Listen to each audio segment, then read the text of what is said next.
Well, we can't talk about long exposure photography without talking about one of the most controversial subjects in photography, and it certainly raises its head in light painting and at workshops and stuff all the time. So I'll cover it off with you. Noise is a really fascinating subject. It's something that I have a very, very strong opinion about. You're about to hear about that. But unfortunately, a lot of other people have a really strong opinion about it as well. So what I'm about to tell you, some people will find controversial. I know when I talk about it in front of people at camera clubs, or especially in front of people around camera brands, everyone gets tight sphincters around it. So here we go. There are several technical aspects around noise that, look, I don't really know a lot about it, but I certainly know what I do and I don't like, and I certainly know things that add to my light painting experience or definitely detract from it. So here we go. What is noise? Well, noise in the old days, I've never owned a film camera. I'm that new to photography, but back in the day when you used to buy film for your cameras, they used to call it grain. So grain or texture in a photograph was almost sought after. People would look and critique images or critique output from film, and part of their critique would be the quality or that there was grain in an image. If we look at any old images from Cartier-Bresson or look any of the old time photographers, oh my gosh, their photographs are noisy as all hell. It absolutely blows me away when I look at them. So what does noise mean in the modern era? Well, there's all sorts of different noise, right? But what really matters to me is whether the noise is pleasing or not, or whether it detracts from the image or not, right? And so I think about noise like this. There's noise that happens when you're at a normal ISO setting, because as our ISO settings increase, it introduces more noise into the image, right? So when we're at our base ISOs like 2 or 4, or on a lot of cameras these days 600, you don't even really see anything. I shoot a lot of images up around 32 and 6400 when I'm out doing astro. But I personally believe that unpleasant noise happens when you underexpose an image, and then in post-production you try and pull out the shadows. And what happens then is it brings out noise that really isn't, you're not meant to see, right? And so what we need to do is we need to really focus on making sure that the image we create has enough of the background and the bits and pieces that we really want to have in the shot. What I mean by that is when we're here and we're looking at the background, or when we're out in the wild and we've got trees or bush or the sky or whatever, we make sure that our exposure time is long enough to get as much of that texture out as we need. Now, if you go into post-production, you try and pull those shadows out, well, yeah, it's going to be noisy. So that's what you want to be thinking about. But here's the crux of it, and this is where I get quite bullshit about the whole thing. If you shoot an image at ISO 3200, you've done it because it's the only way to get the image, right? Either your light painting tool is too dim, you don't have a mega dollar torch, so you've used a dim one, and this, what I'm about to talk about, is going to happen a lot when we go out into the wild. So you've cranked the ISO to get the image, and this is where it boils down to me. I would rather you have an image that's a little bit noisy and grainy than not get any image at all. I promise you that if you've had to crank the ISO on your camera to get the to get an image, people are going to see that image and they're going to be wow because of what you've created. They're not going to be looking at the noise. And here's my belief, and this is where I get into trouble. There's two types of people that notice noise in your images. Well, three really. One of them is you, all right? The other is camera club judges.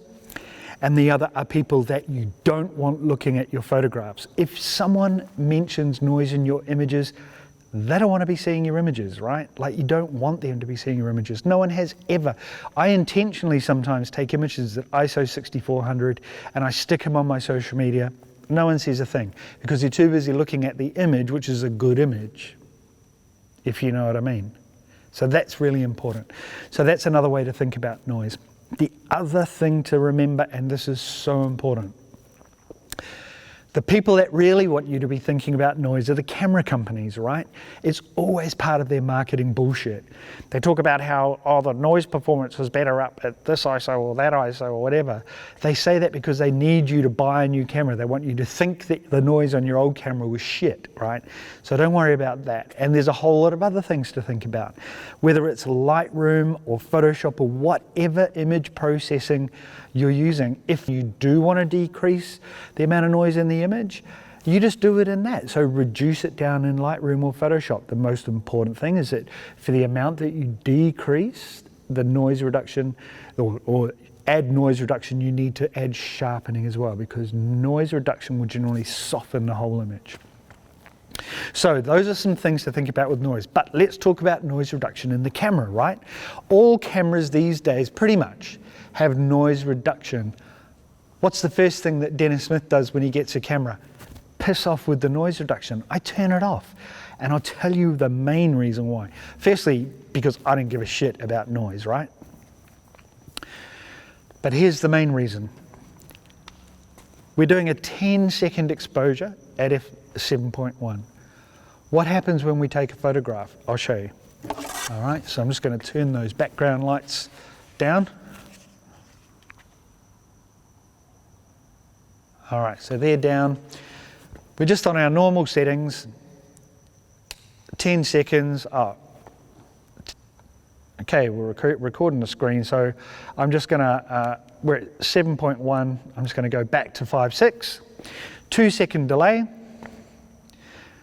All right, so here we go. Just a blade, nothing fancy.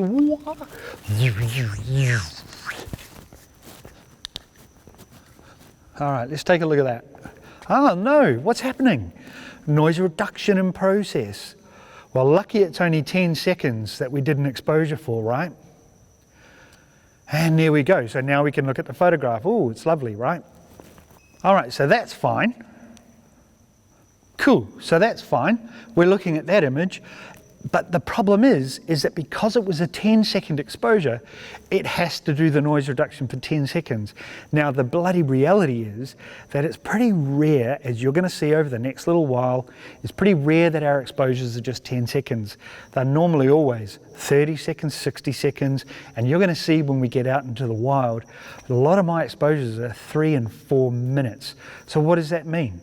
It means we're going to be sitting around for 3 or 4 minutes waiting for the noise reduction to happen. Now, I'm not a big fan of sitting around waiting 5 minutes to do my next bit of light painting. When I'm out light painting, I want to be light painting.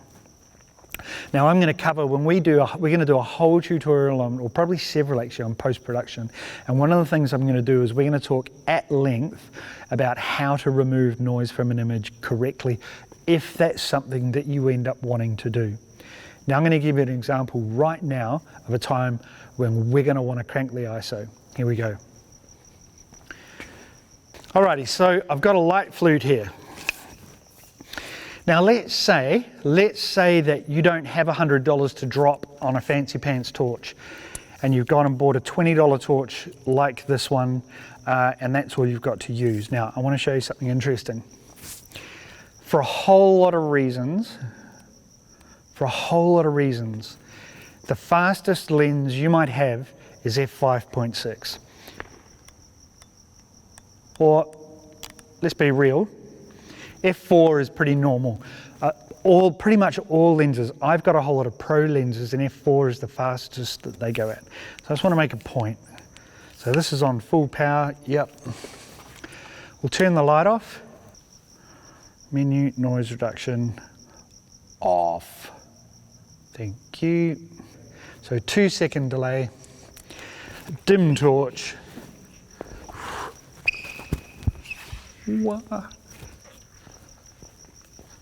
And let's say f4 is the fastest lens that we can get, right?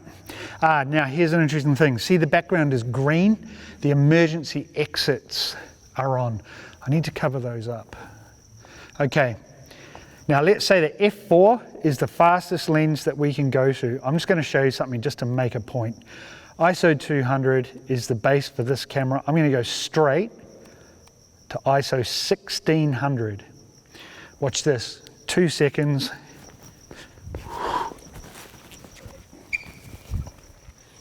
Wow. Oh, I love this. Bam, look at that. That's awesome. All right, so let's have a look at the previous one at ISO 200. There it is. And look at this one here. Look at that. ISO 1600. Now there's some things going on there. I'm not quite sure where the red's coming from, but look at that. And the difference between the two. So if we look at this one, and then we look at the one 2 shots ago, which is the more pleasing shot? Sorry about the green background. Which is the more pleasing photograph? If an f4 lens is the fastest lens you've got and you only have, you know, a budget torch, everything changes when you start cranking the ISO up. And so you have an image. You've got an image that's going to blow people's minds, but you're not, you know, the only thing, people are scared often to use high ISOs because they don't, because they're afraid of noise. Who cares about noise? Camera club judges, marketing people. Not me, and I don't think you should either. Anyway, that's enough. You're going to hear me talk about noise a lot during our tutorials and why it doesn't matter. I hope I've cleared that out of your system. I hope you enjoyed this visit to the School of Light. Don't forget to subscribe to the channel. I'll be adding videos all the time. Head over to the light painting tool shop at the website. There's a huge array of tools I've made there for you to take on your light painting journey. Peace.